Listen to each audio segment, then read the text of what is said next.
Hello and welcome to the show. This is the Sales for the Nigerian Business Person podcast.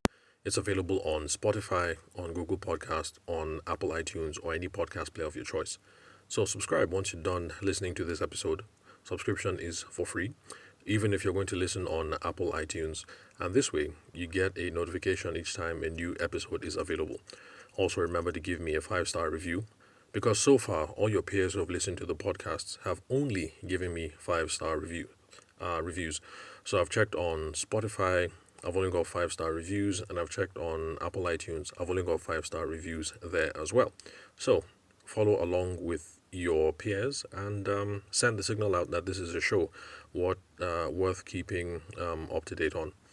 So today on the show, we're going to look at, for those of you who are starting a career in business development, here is what to expect. Now, for those of you who listened to the previous episode, I know you're going to sound shocked and you're going to be like, this is not what we said we're going to talk about. And yes, you're absolutely correct, because the episode before this was about the big three and why they are essential to you not having problems going forward in business. Now, we're going to continue with that story arc in the next episode, but the reason why I've made a detour to tackle this question today, that's for those of you who are starting careers in business development, what it is that you should expect, is because the podcast listener and the person that I had been engaging with, I think all of last week, her name is Remi Lekun. For those of you who've been listening for the last 2 or 3 weeks, you'll be familiar with who she is, the nature of our relationships, and the kinds of questions that we've been trying to solve, particularly with selling over LinkedIn. So, for those of you who know Remi Lekun is, if you don't know, just after you're done listening to this, check every single podcast episode that has Remi Lekun in the title. There are not too many, maybe 4 or 5. You'll know who she is, and you get the whole background story. So for those of you who've been following that conversation, you'll be happy to know that she has been able to switch careers just like she planned. She was an executive assistant with a corporation, with a business in Lagos that shall not be named, and she's now been able to switch to becoming a business development rep. Now, some of you might be saying, if you are an executive assistant, your life is cozy. Why do you want to become a business development rep? Because it's a lot of stress, it's a lot of sales, it's a lot of households, it's a lot of quota, it's a lot of headache, it's a lot of all kinds of things. Now, for those of you who have that mind view, yeah, I guess you would be absolutely correct. But in my own opinion, I think every Nigerian woman, and I repeat, I think every Nigerian woman should get involved in business development or sales at some point or the other. The Nigerian woman who is already in the rural space gets involved in business development. We just call it something else. We call it petty trading. So you can say that maybe half of the Nigerian workforce, female workforce, is already involved in business development anyway, even though we call that petty trading. So my clarion call to the rest of you, those of you in the much more formal sectors, is I think every woman should at least taste business development, sales, these kinds of things. That's going to be the subject for a future episode. And of course, what I'll be discussing when we get to that, why women in particular should get involved in business development. Some of it might sound subjective, but anyway, let's wait until we get to that episode. Maybe after we're done with the big three. So today, those of you starting a career in business development, here is what to expect, like Remi Lekun. So first off, Remi Lekun, congratulations. It's always a good thing when people have a goal, you aim towards it, you execute, and then you hit your target. It's a very, very good thing. So even if you change your mind and decide to go back to being an executive assistant, it still is progress that you decided on something, you took aim, you took shot, you succeeded. So that should boost your confidence. So good on you. So, dear Remi Lekun, in this podcast episode, these are some of the questions that we are going to address. First off, I'm going to try and define what business development is, because there are lots of people who go into business development roles without knowing what it is that they get into. You guys know that I also sell financial products, so believe me, I know firsthand that there are people who show up on the first day and they're really happy, and the boys are dressed in the suits and the fancy ties, the gold clips, the cufflinks, the shoes, everything looking all spiffed up. And then the training starts, and then it dawns on them like, okay, this is not what I signed up for. Because it's typical for people to show up to the interview or to start the business development role, the training process, let's say maybe 60 people start, it is typical that 60 people will start day one, 30 people just evaporate. They don't come back again. Day two, maybe you lose another half. And by the time you're doing graduation, by the time you're graduating the class, maybe you have only 5 or 6 people left. It's typical. That's because a lot of you do not know what business development is. I want to say clearly what business development is so that for those of you who are thinking, let me leave my executive assistant job, let me become a business development rep. I want you to be able to know what it is that is entailed, so you're going to know if you should even be applying in the first place. So that's going to be the first question that we're going to address, Remileko. We're going to define what the business development role is. We're also going to look at the corporate sales training that you are going to receive, because most of you who are moving into the business development role are probably not going to be looking at small organizations to make this career switch. You probably work someplace else. Maybe you work in Zenith Bank, or maybe you work in, it might be an SME, but maybe they have a couple of employees. I mean, you're probably in a place that has some traction, or you're looking towards being a business development rep in a place that already has some traction. So let's see what kind of corporate sales training is available to those people. Then, Remileko, I'm going to give you a couple of questions that you should be asking your employer, because they should give you this information, but not everybody does. And I think these are questions that you ought to ask. And then I'm going to let you know, Remileko, and all the others who are thinking of coming into business development, what are the uncomfortable things that you have to look forward to. Of course, we already know what the comfortable aspects or rather the aspirations that you're looking forward to, but I want you to know the uncomfortable stuff. Let's know all the ugly things now, so that going in you have an informed decision, and you're going to be able to hit the ground with the right perspective. Because if you come in all motivated, all dressed right, all spiffed up, all encouraged, all everything, you've met your pastor, you've prayed, and you've called to the universe, and you have spoken progress into your life and everything. If you don't have the right expectations and you sit down there in the training room on day one, or you speak to your line manager on day 6, and you figure that, man, this is totally different from what I expected, then you're just in for another long thing. So, what is business development? This is one of my pet peeves. Businesses, corporations, wherever you have, they go around saying business development. I really think we should stop saying business development. And if you noticed, for those of you who've been following the podcast from the get-go, you will notice that I didn't even use the term business development until we had done maybe like the first 2.5 years or so. That was deliberate. But now I use the term business development because I've come to accept that people who are searching and looking for information will be searching for business development, that term specifically. But business development is just another synonym for sales, for selling, or for what people like to call in Nigeria, marketing. In Nigeria, when somebody says, I'm looking to hire a marketer, what they mean is, I'm looking to hire a salesperson. So for those of you who are listening from the UK, Netherlands, where else, USA, where all my other listeners are from, I know it might sound confusing for you when you listen to Nigerian Business Podcast and somebody say, I just hired 5 marketers today. And the person is talking and then you're thinking, but this is not the role of a marketer. Well, that's because in Nigeria, when we say marketer or marketing, usually we mean a salesperson, somebody who's going to pound the pavement, hit the streets, pick up the phone. Okay, so business development is just another synonym for sales.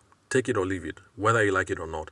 You might disagree with me, but the thing is, when you get into that training session, when you accept the job and you sit down there and the trainer opens his mouth or her mouth, what you're going to hear is sales 101. So don't think they deceive. Okay, well, maybe they deceived you, and I think it's deceitful. I really think we should stop calling it business development. Let's just keep calling it sales. Business development, it sounds much more fancy, but people assume that you're going to come, you sit in the office, you sit under the AC, they give you a fancy computer, maybe after a while they give you an official car. None of that is happening. Business development is just sales. So, for those of you who are thinking of making this career switch, every time you hear a Nigerian company say, we're looking for somebody to fulfill business development roles, they're looking for a salesperson. If they say we're looking for a marketer, most of the times, they're looking for a salesperson. If the company says we're looking for a market advisor, Actually, they're looking for a salesperson. Some businesses get real fancy and they say we're looking for a client concierge. All these funny French terms. They're actually looking for a salesperson. Some other people say we're looking for a customer experience officer. All these fancy acronyms that blend with CEO. Customer experience officer, CEO. What they're looking for is a salesperson. So please, you're thinking of switching, do not be deceived by any of these fancy terms. All these fancy terms just mean sales. And at the end of the day, what your employer is expecting you to do is a personal selling function, which is where you're picking up the phone and talking to someone one-on-one. You're going to somebody's office and talking to someone one-on-one. Or maybe you making a presentation to a group of people, 20 or 30. You get the whole idea. You might be let off the hook if the company says they're looking for a marketer, because maybe now that also involves some social media activity and things like that. But if you hear business development role, market advisor, client concierge, and any of those funny things that add up to CEO, like client, client relationship. Okay, no, that's CRO, client relationship officer, customer experience officer, all those fancy terms. It's just sales. So do not be deceived. Now, the good thing is, when you get the job, they're going to tell you on day one. They're going to be very honest. And I think that's the deceit. They say business development role, and then 200 of you apply, and then they select 60 of you. And then on day one, they say, look, let's be honest, this is sales, so that you guys can run away. I think it's better for you to just apply and say, we're looking for a salesperson. So instead of 100 people applying, maybe, 10 people apply. And out of those 10, you get the 6. You'll save yourself all the hassle of having to read 100 CVs, interview 100 people, and blah, blah, blah. So the good thing is, since most likely you're looking at a corporation, you are going to get some corporate sales training, and that's very good. Now, the bad thing is, the training that you're going to get, it's not going to be more than 2 weeks, on average, in Nigeria. There was a time when people used to be trained a whole lot more. I know that Tony Elumelu, that's the Tony Elumelu Foundation. Right now, he owns Transcorp Hilton and a couple of other businesses. I know he used to sell for this photocopying machine. Is it Xerox? I think he used to sell for Xerox in the 70s or in the 60s. I can't remember how old he is. Let's just say 70s to play it safe. So, Mr. Elumelu, if you happen to hear this, I'm not trying to insult you. I'm not saying you're an old fogey. But back in those days, Xerox, IBM, all those kind of businesses, they used to give training that would last several months, sometimes maybe even a year, because those people knew that, look, we're selling organizations. There's no way that we're going to penetrate this market unless we sell. So our people need to be trained up real nice. Unfortunately, modern sales training, that's not how it works. Nigeria is even worse. So you're going to get sales training. On average, 1 or 2 weeks. If you get 2 weeks or if you get 3 weeks, your people have really tried for you. So the sales training that you're going to receive, it'll be there, but it's going to be inadequate. And this is why. Because there are 2 streams that you can take when it comes to sales training. Number 1 is the product knowledge or service knowledge, which makes a lot of sense. Because if you're selling a product like photocopiers, you need to know how many models are there, which one is inkjet, which one is a laser jet, which one is a wireless printer, which one is a non-wireless printer, which one is high-speed integration, which one is Wi-Fi access, which one is, blah, blah, blah. You need to know all that stuff. Because if you're going out to sell a printer and you don't know all those things, then you're in for, they've just put you on a very high jump, basically. Because you go there, the customer asks you a question and be like, let me get back to you. I don't know. Okay, let me call my line manager. By the time you do that 2 or 3 times, you look like an absolute idiot, and the chances of you closing the sale are very, very slim. Except if the person is a motivated buyer who already wants the product and they'll just go through and buy anyway. So, product knowledge or service knowledge, for those of you who sell services, is absolutely important. So they're going to teach you all that. That's one stream. Now, the second stream of training is the sales process, knowledge of the sales process, which is what I do over here on the podcast. What frameworks do you need? How should you be thinking? How do you start the conversation? Frameworks, tips, tricks, tactics. That's the second step. Most of the training you're going to receive will be heavy on the product side. So for those of you who are going to sell photocopiers or tractors or tech services or whatever, they're going to tell you absolutely everything you need to know about the product or the service. And you're going to be very tired that first week. Because for someone who has not been, let's say, in the tech services space, for someone who hasn't sold tech before, this is your first time. and then they want to cram everything into your head in 1 week, you're going to be very tired. They will come and they will talk about this product line, then that product line, how it's different from this product line, and on and on and on and on. You're going to be very, very tired. It's going to be very tiring. Trust me. And the reason why they're going to do that is because for some reason, people assume that product knowledge or service knowledge is the most important knowledge that you need. Well, yes, it is, because it's foundational. And if you don't know what it is you're talking about, nobody will pay attention to you. But the sales process knowledge is actually what it is that you need to move things forward, because somebody can be a pro in printers and know absolutely everything about printers and be a crappy salesperson. But then somebody can come and know 50-50 about printers. Maybe the person even prefers a particular line of printers. Maybe the person is old school and is like, all this wireless printing with interconnectivity and router and blah, blah, blah. That is too high tech. Let me stay away from that. Let me go back to the old school ink printer or laser desk. Those are the only two I will sell. That kind of person can come in with the limited knowledge, but have a very good sales process and end up being absolutely stellar. So your trainer is going to give you a lot of product knowledge. They're not going to give you enough of the sales process knowledge. That is why your training is going to be inadequate. Either way, especially I'm speaking to you, Remileko, those 2 weeks, pay attention. All the things that they're telling you are important. All the product knowledge that they're giving to you, listen. Go with a jotter. Write down stuff. This is product A, this is product B, this is why A is different from B, this is why Z is better than D. Excuse me. Write all those things down. There's a lot to take in for 1 week or 2 weeks, but no problem. As you ease in, you'll have enough time to digest all this information, so write everything down. But as you're writing it down, write it down with a mindset that you're going to execute what they're telling you in product knowledge and in the sales process. Because if you sit down there, you don't pay attention, you don't take notes, you don't listen, you don't note anything. When the training is over, they will say, go ye out into the world and sell. They'll say, go ye into the world and multiply our profits. And you're not going to know what to do. So even though this training is going to be inadequate, this 2 week training, even though it's going to be inadequate, this 2 week training is going to be absolutely worth it. So pay attention. It'll be tiring, but it's worth it. Now, questions to ask your employers. The questions that I want you to ask, dear Remileko, and other people who are listening, should be around the sales process, because those guys are going to go heavy on you for product knowledge. When it comes to product knowledge, you will not lack. They will tell you everything you need to know about the product, and they will give you flyer upon flyer, website upon website, link upon link, so that you have absolutely all the information you need and you have no excuse. You need to ask questions about the sales process.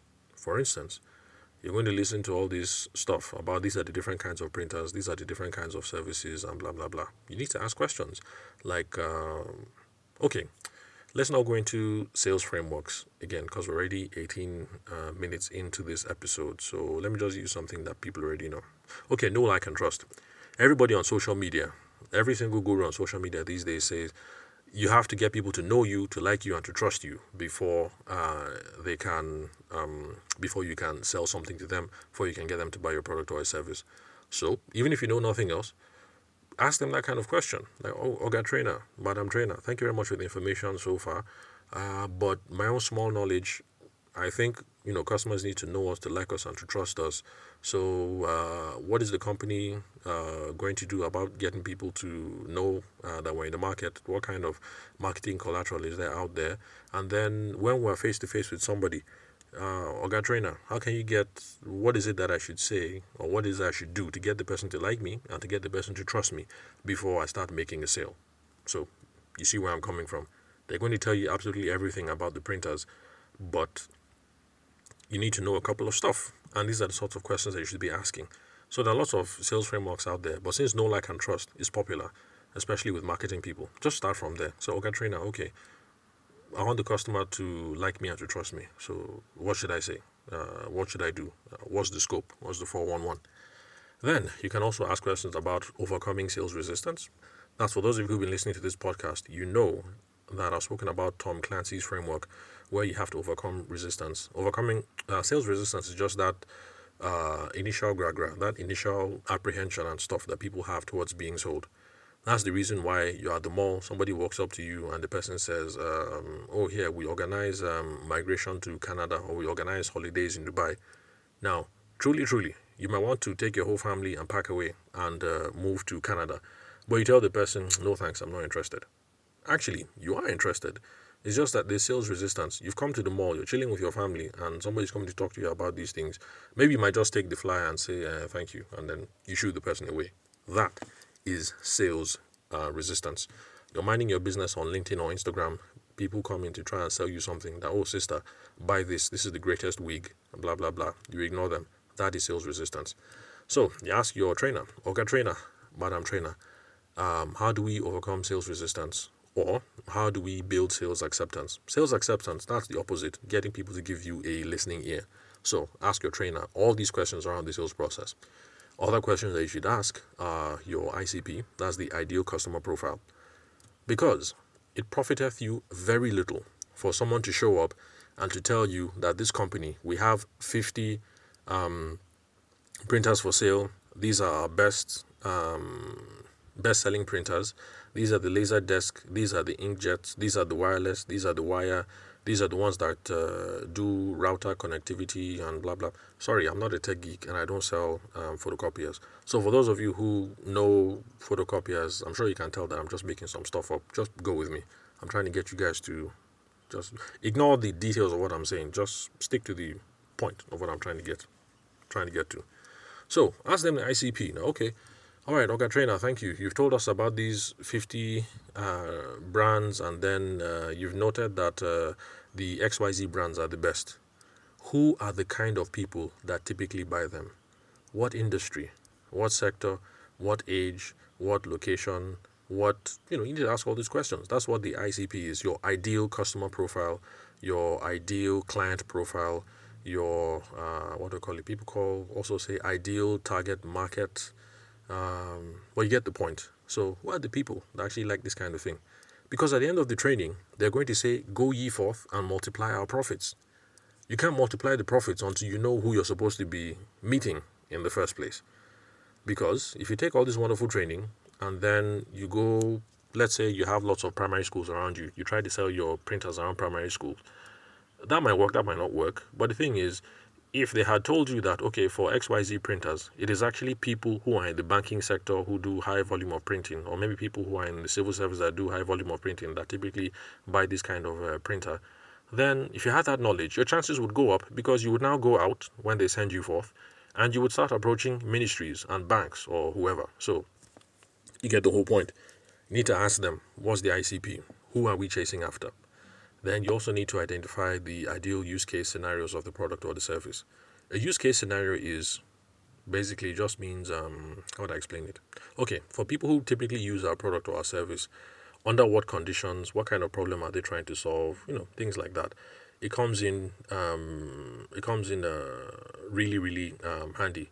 Because if you're selling printing equipment or photocopiers and you have all the high-end stuff, machines that cost like 2 million, 3 million, something like that, if they tell you there, okay, well, ICP and use case scenarios, they're interlinked. So if they tell you that, okay, this is mostly printers that handle high volume and this and this and that and that, if you have all that information, you actually know who it is to target. That, okay, for this printer, the ones that cost 2 million, 3 million, actually should be going to Computer Village in Ikeja, all those major printers, or people who print on CDs.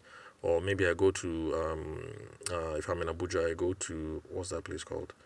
UTC. Okay, yeah, UTC. Well, they mow down UTC, but there's a place beside UTC where people do printing for souvenirs, printing for large banners, like the kinds churches used to publicize their activities, things like that. You now know that, okay, this is where I'm going to go and chase those people down. And then the other printer, if you know that the ideal use case scenario is that this one is a smaller line, it only produces about, let's say, 400 copies per print, and typically is good for home use or something.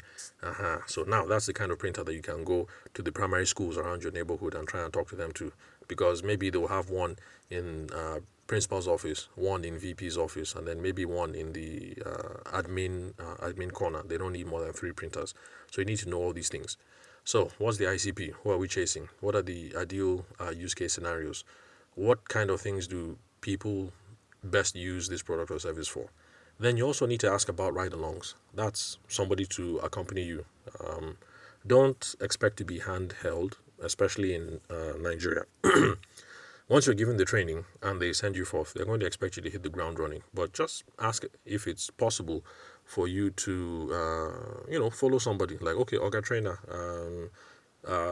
okay, you spoke about this product and this model of printer. Do you have a particular client that you're seeing now that you're trying to sell the person to? And the person says yes. Then okay, Oga Trainer, when are you going to see the person? I'm going to see them Tuesday next week. Okay, I beg, can I come along with you? I just want to be there, see how you handle the conversation, see how you guys flow, how you build rapport, how you make your presentation, blah blah blah, stuff like that. If you get one or two ride-alongs, it's good. It helps boost confidence, and it also helps to give you a visual and emotional feel of what it is to expect. To enter somebody's office, total stranger, you're doing this for the first time, you're trying to get them to sell something. Then, okay, well, anyway, you get the whole point. The questions you should be asking them are questions around the sales process, since they're going to give you plenty of knowledge when it comes to the product. Then, oh boy, 25 minutes. Okay, let me wrap it up. Now, the uncomfortable things to look out for. Number one, you're going to have some discomfort. It's new processes for most of you. Okay, well, Remilekun is just outside NYSC, so she probably hasn't had much experience when it comes to these sorts of things, and maybe some of you who are thinking of a career change. So it's different. Sitting down in the office is not the same thing as you wake up in the morning, you get into your car or you get into the corporate car, you have 5 places that you're going to visit. You visit each of those offices. You get stuck in a bunch of traffic. Somebody rejected you at the first meeting. The mega didn't allow you to enter at the second meeting, and then at the third meeting, Madame cussed you out or something. Maybe because she was having a bad mood. So all these things take some getting used to. There's some discomfort with all the sitting, waiting. There's some rejection. That's just normal. It's part of sales resistance. People ghosting your call. You show up to the office. The person says, "Oh, did we agree on Monday at 9 a.m.? Oh, I'm sorry, my dear. I thought it was next week Monday at 9 a.m. Ah, sorry, Mabinu. Don't be angry. Please go and come back next week Monday." There's a lot of that involved. So those are the uncomfortable stuff that you have to look forward to, mostly. My advice: don't take it personal. Some people forget, and a lot of times rejection is around your value proposition. The person doesn't think that the value proposition is important, at least not now, because you haven't figured out a way to get their ear. So don't be discouraged. It's just the nature of the game. These things happen. Now, the good thing to look forward to: your income is going to be proportional to the effort that you put in. So, Remilekun, while you were an executive assistant, if you worked 20 hours, your salary was still the same. If you worked 40 hours, your salary was still the same. If you slept in the office, your salary would still be the same. But now that you're in business development, if you work 20 hours, especially if you do a good job, if you're efficient with your time, there's a certain way that your money will add up. If you work 40 hours, you get the point, and you're efficient with your time, you have a good knowledge of the process. In theory, the money that you're earning should go up.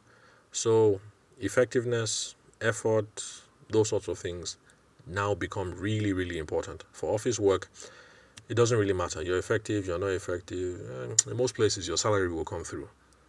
Worst case scenario, maybe they won't promote you as fast as your colleagues, but last, your salary will come through. So that's the good one. Income is going to be proportional to your effort and to your effectiveness. And need I say, the downside is if you don't put in effort, you're not effective, then your money is going to be reflected accordingly. In fact, you might even find yourself at minus, because at the end of the month, let's say you spent 30,000. Okay, no. Yeah, let's say 30 to 50,000 fueling your car or taking public transport, maybe an extra 10, 15K making phone calls or something. But you are doing it on and off. You do it on Monday, you sleep Tuesday, Wednesday, Thursday, then maybe you try again Friday, and that's how you did the whole month. You find yourself in minus because you would have spent 60, 70K for the month, but then you didn't sell anything. And maybe the basic that they're giving you is 20K. So you spent 70K, the basic they've given you is 20K. You're now out of pocket for 50K, but because you didn't sell anything, nobody's going to send you. Your line manager is not going to send you. So these are just some of the harsh realities. So that's it for today. Those are the things to expect. Remember the questions you should ask around the sales process, because that's what is going to determine how successful you will be or not.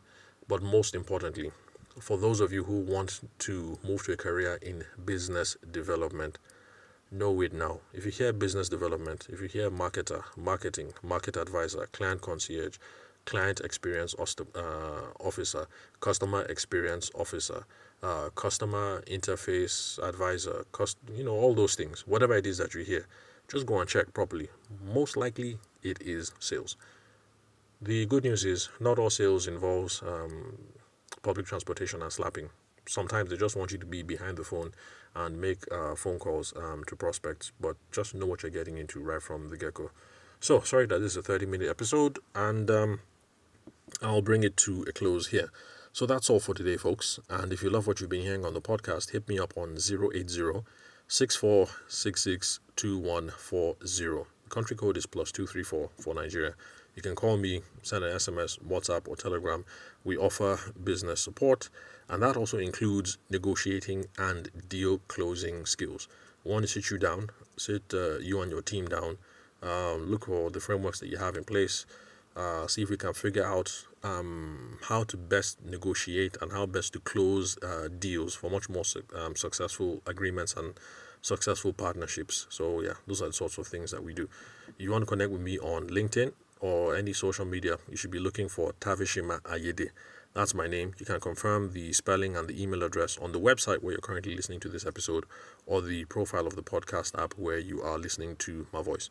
And for those of you who have particular savings goals, and you'd like to see how I'm getting a client 1.4 million naira returns on a Nigerian savings account, hit me up. The number 080-6466-2140. Now, I'm not talking about regular savings accounts, but specialized and dedicated savings accounts for business, for education, for retirement, stuff like that. So you're interested, hit me up. So thanks for your time and attention. I'll catch you guys at the next episode. And once again, Remileko, congratulations. Welcome to the business development field. Your time here is going to be fruitful. It's going to be well spent, whether you make 100,000 or whether you make a million.